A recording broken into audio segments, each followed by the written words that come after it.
Hello and welcome to San Diego Pride. My name is Fernando Lopez. I use they, them, their pronouns, and I'm the Executive Director of San Diego Pride. Thank you so much for joining us today. Here today for our LGBT Q&A, we have another council member joining us, Dr. Jen Campbell. And what's great about us being here in San Diego is we have 3 LGBTQ city council members. And so we're joined today by Dr. Jen Campbell. Dr. Jen, thank you so much for joining us today. I really appreciate you taking the time. It's my pleasure. Thanks for having me. So before we get started in the questions, is there anything you wanted to share with us today before we go into all of these questions that we've got from you? I miss all you guys. It's so sad that we can't be in our usual way celebrating our Pride this year, but we will be okay. We will overcome this, and we will enjoy future celebrations together in person next time. I look forward to that and seeing you and Suzanne again. We've collected questions from folks who submitted to your office and to ours, and so we've collected those here today. We're going to go through some of those, and depending on how we do on time, we might get some other submissions as this is live, and we'll go through those if we have that time. So thank you again. The first question that we have for you is a really easy one. How are you and your partner Suzanne doing? How's your wife? We're doing all of this? Yeah, we're doing really well. Thank you. We've been quarantined since about March 11, 12, because we were exposed. And so as it turned out, we did not catch the virus. And we've been very careful, and we've stayed at home. I've been working remotely by teleconference, and as has most of the city council, and at this point, all of the city council. And we're doing quite well. Thank you. That's great. So what have you been doing to keep yourself healthy and during all of this? You both mental health and physical health. What are y'all doing to stay together? Well, luckily, we have dogs, so we have to take them for walks. So we wear our masks, and we go out and we walk the dogs, and sometimes we go for extra walks to get some exercise and sunshine and fresh air. And I've just been really, really busy with council. This is our budget season. Mm-hmm. And on top of the COVID-19 and everything going on in the city, it's been an interesting and very busy time for me. Well, I'm glad you're taking care of yourself, and nothing like some puppies to help with some mental health and getting some extra love, because I know everybody's missing those hugs right now. I know I am. Yeah, we're doing a lot of Facebooking, and it really helps with the grandchildren and the family and the friends. Yeah, absolutely. So Jen, you and I, before we went live, we were having a great conversation, and I think you really have a wonderful perspective given your history as a doctor. And we're saying that we rely on our elected officials to trust public health officials to sort of give us guidance, especially in these times. And so, as a doctor, what sort of perspective does that have? Give you that you'd like to share with us about what's being done at the city or the county? I'm sure you have some unique perspective there to share with us about what we've been doing in response to COVID-19.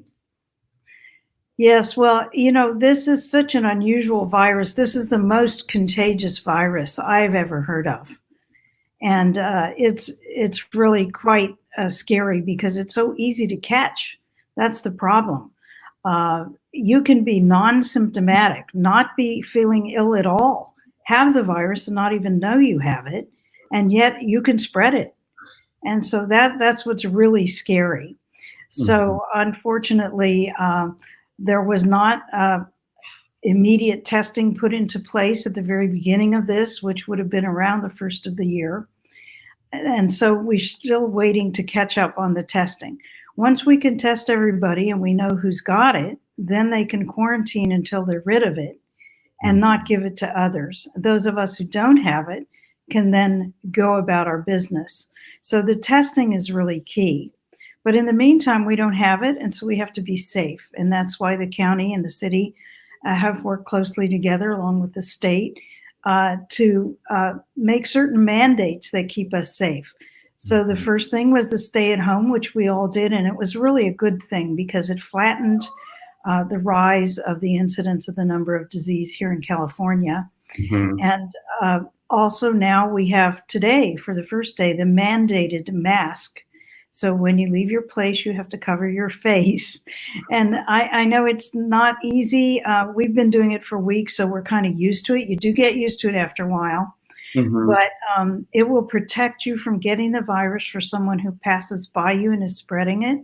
It will protect them from getting it from you if you're one of those non-symptomatic people spreading it. So it's very important that we mask.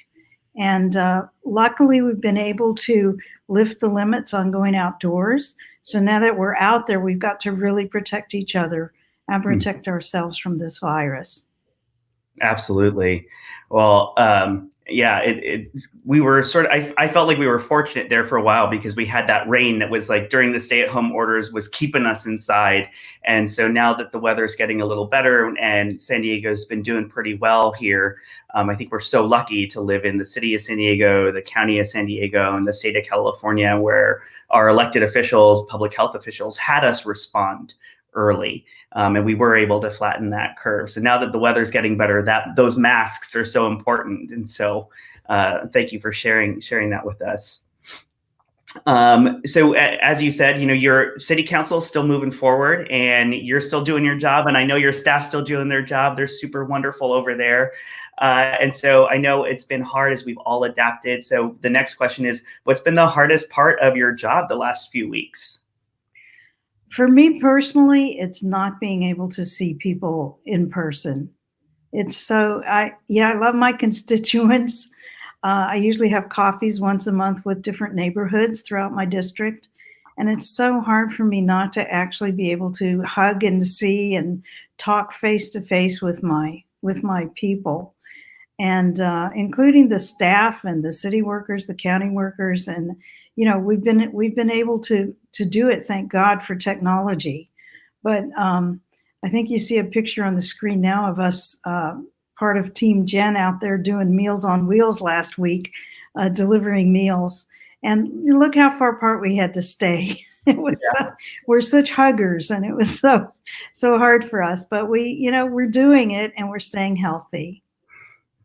Well, I know it's been rough, but I have to say, you and your team have been such incredible advocates for San Diego Pride and really helping us receive additional funding through the city to support our year-round education and advocacy programs.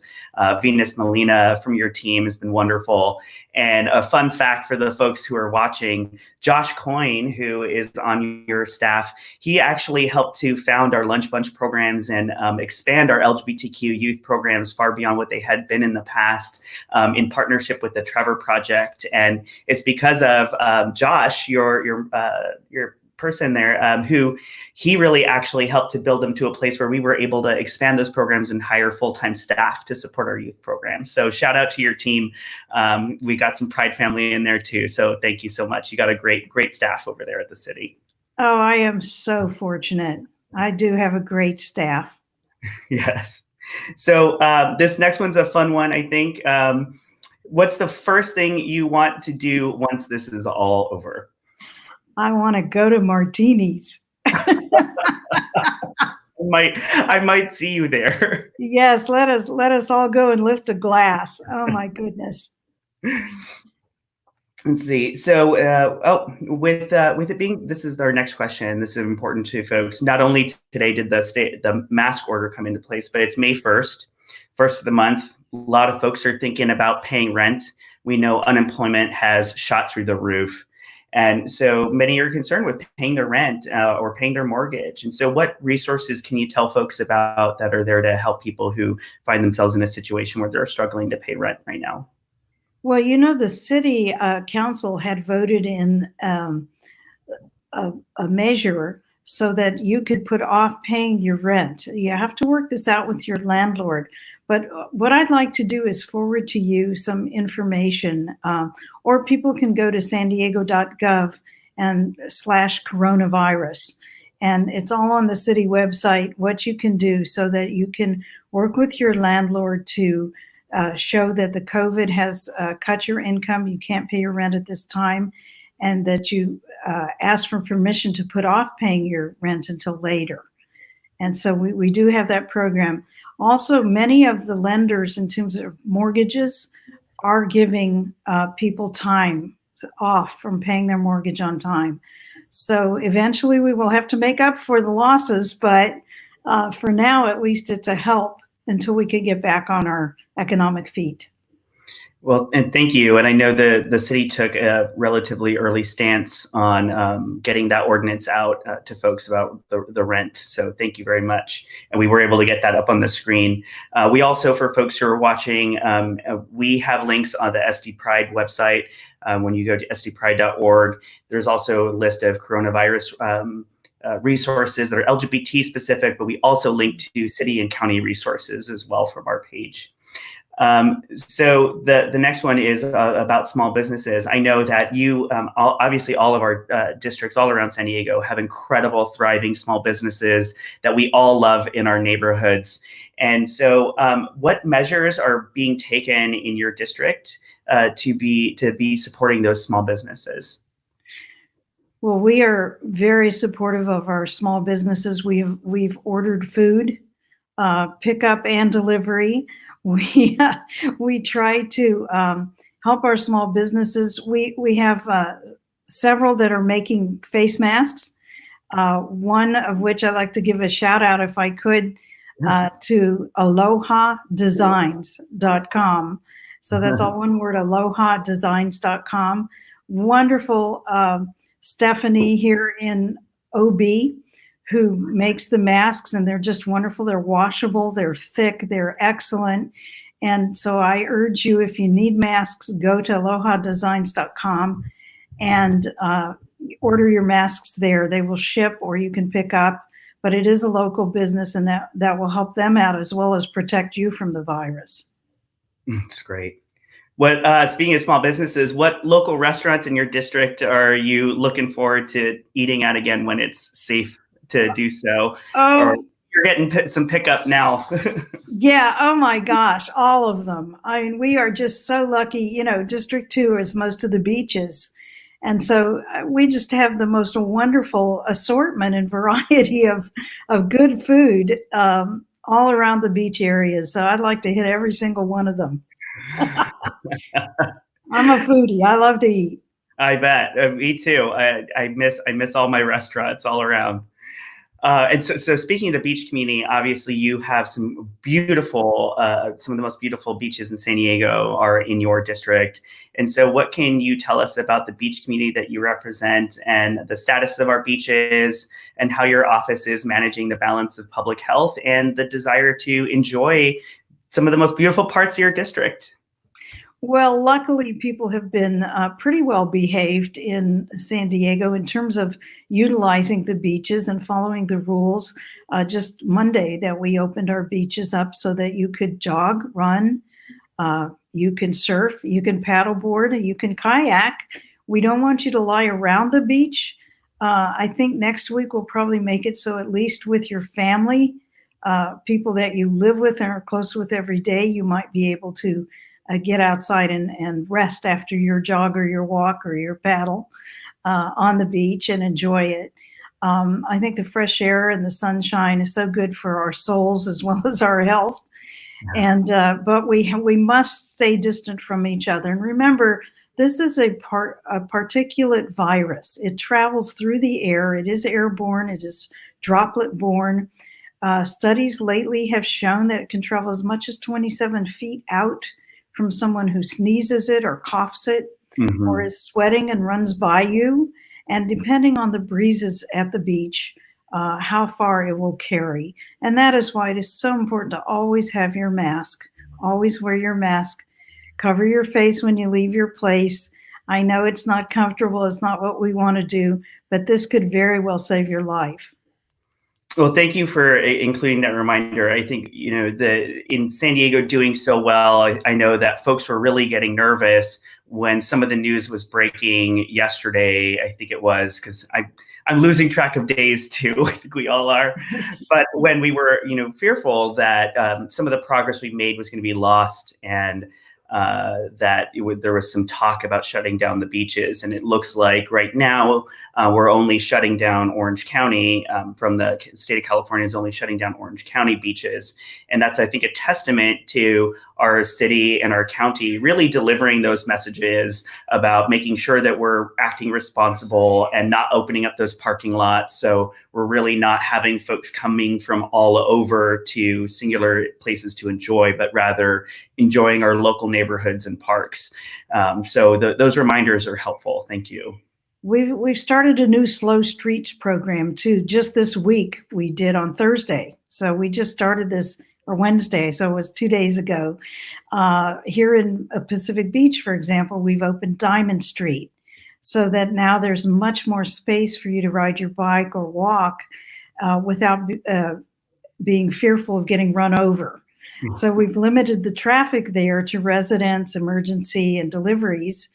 And you can walk in this space. And if you go to the website that the city has for coronavirus, they will be listing all the streets in the various neighborhoods as they open, so that we'll have more space in which to ambulate safely or ride our bikes and get out there and enjoy the good spring weather.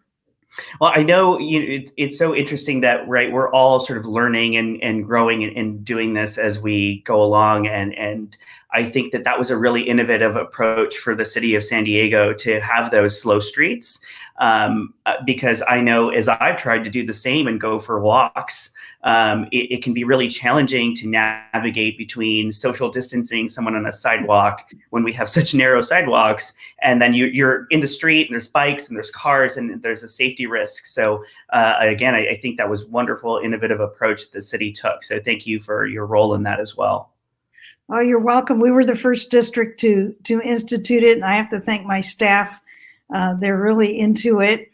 And, I am chair of the Environment Committee, and I must say, I always look for silver linings in bad times. And it's amazing how they show up. This particular time, we have such a decrease in vehicle traffic that we've actually cleaned up our air quite a bit. Yeah. And we have less pollution, and it's a good thing. So what we hope to do is get used to the idea that we can have more travel that's not related to greenhouse gas emission vehicles. And in the future, we'll continue to move forward on that. Telecommuting has gone up tremendously. Mm-hmm. And that's another thing that we want to include in our climate action plans. I think that's really excellent consideration, because you're so right. I think even many of us that just like out there breathing the air, we can tell the difference in the air quality just sitting on your patios or being outside briefly. You can tell the difference of the quality of the air. And so as we learn to navigate and approach our employment and the way we educate people differently, telecommuting and reduction of greenhouse emissions and traffic and congestion, and there's so much benefit to be had there as well. So that's really great that you're looking at that for the climate action plan too. Yes, it's great.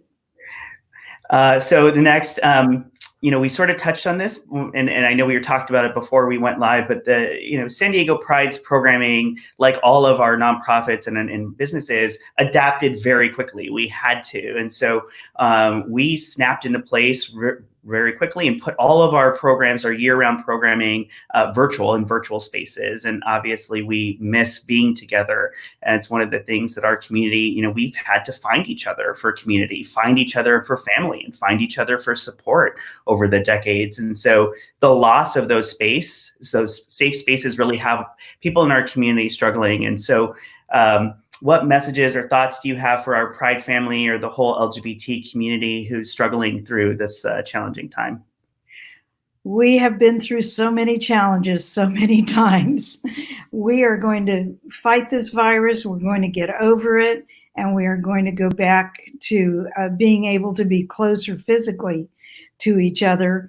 But in the meantime, hang in there, call your friends, stay in touch with family, and your family of choice, of course. And please know that you are loved. We miss you in person, but we're so glad that we have the virtual option. hang in there. We love you, and we're going to just get through this, and we're going to be even better off in the end. Hear, hear. Well, I miss you, and I look forward to hugging you and Suzanne again soon. It's always a joy to be with you. So I might be hitting you up for that Drink It martinis. All right, let's do it. You and Venus and Josh will all go out there. We'll have a blast. So let's see. That's the end of our questions. I don't know if we've received any questions from the live comments yet. I don't believe we have. So are there any other thoughts or questions that you want to chat about before we take off? I'd really, thank you. I'd like to mention one more silver lining.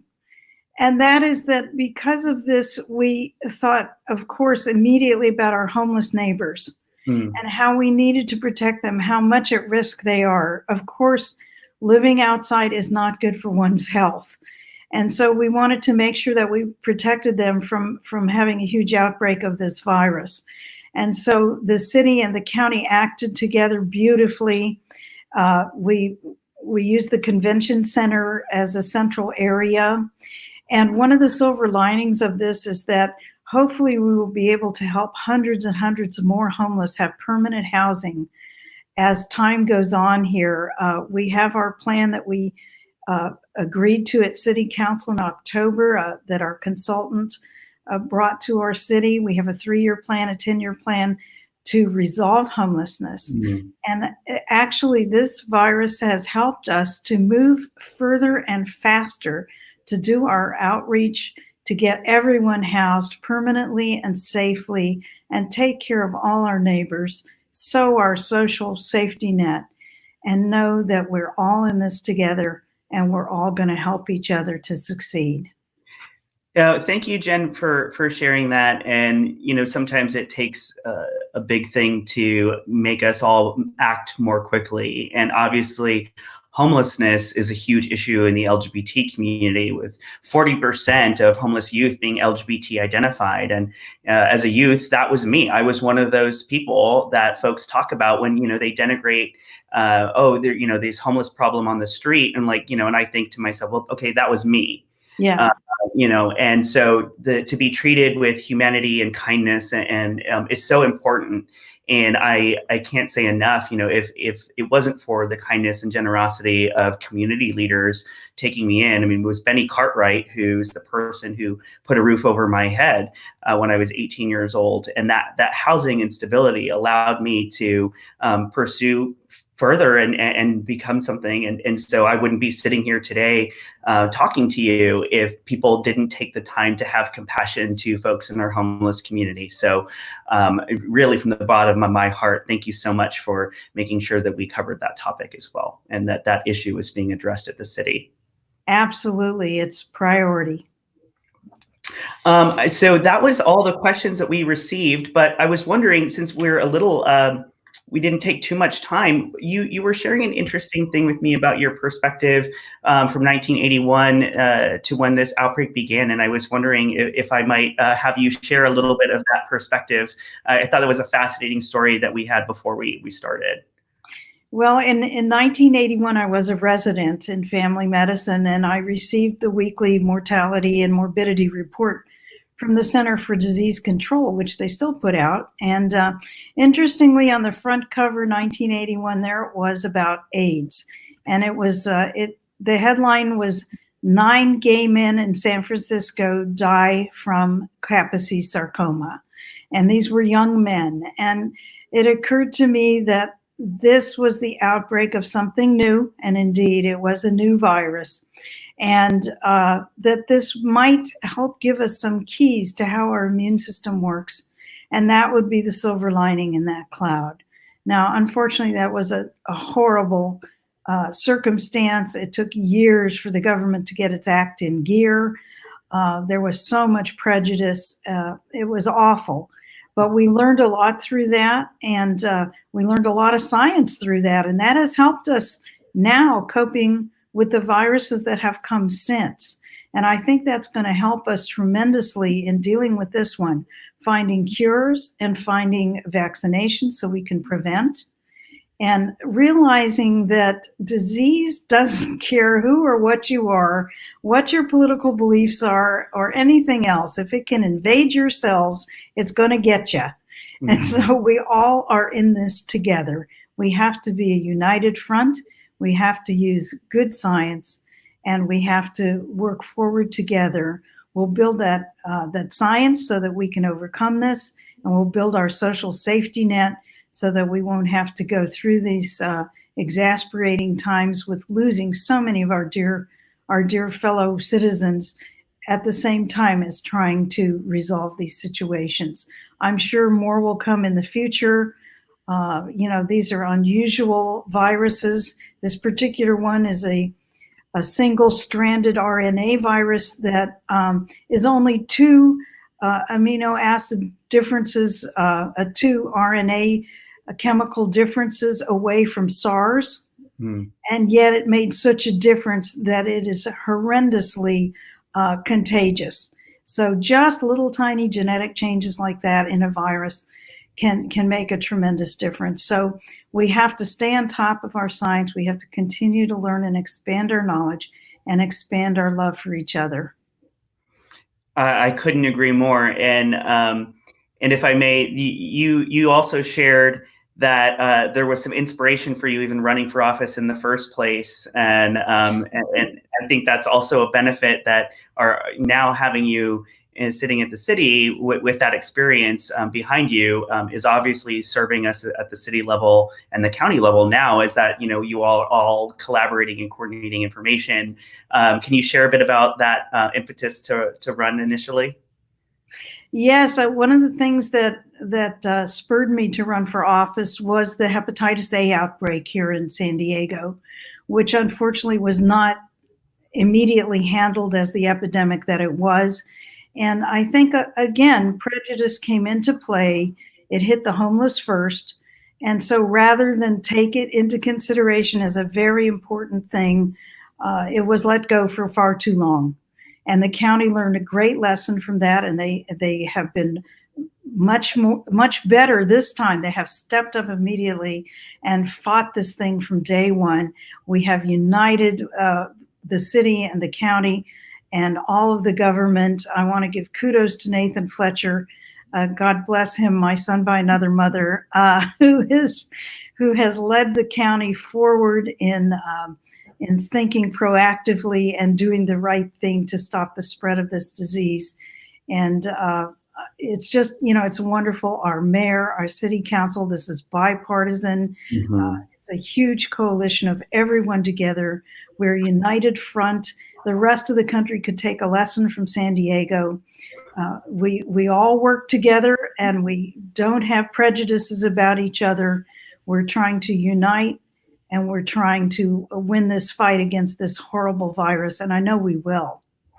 Well, thank you for sharing that with us, Jen. You really bring a unique perspective that I truly appreciate, and I think you said it so well right now that here in San Diego, what I love about this city and this region, this county, is that we really have a nonpartisan approach to tackling issues.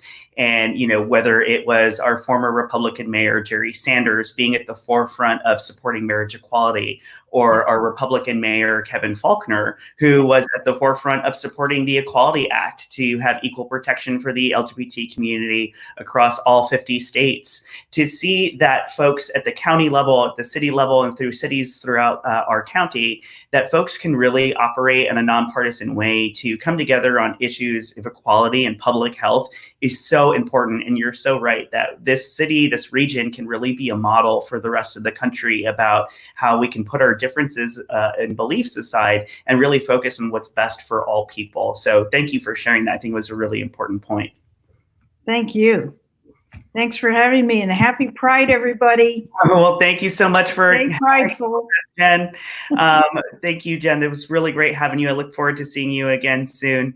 Thank you, everyone who joined us this afternoon.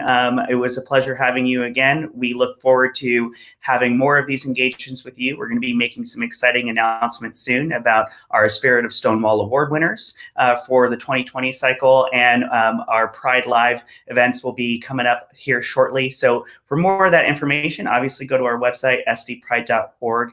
And if you're appreciating our monthly programming, our weekly programming that's all year round, please consider becoming a monthly supporter of San Diego Pride at sdpride.org/donors.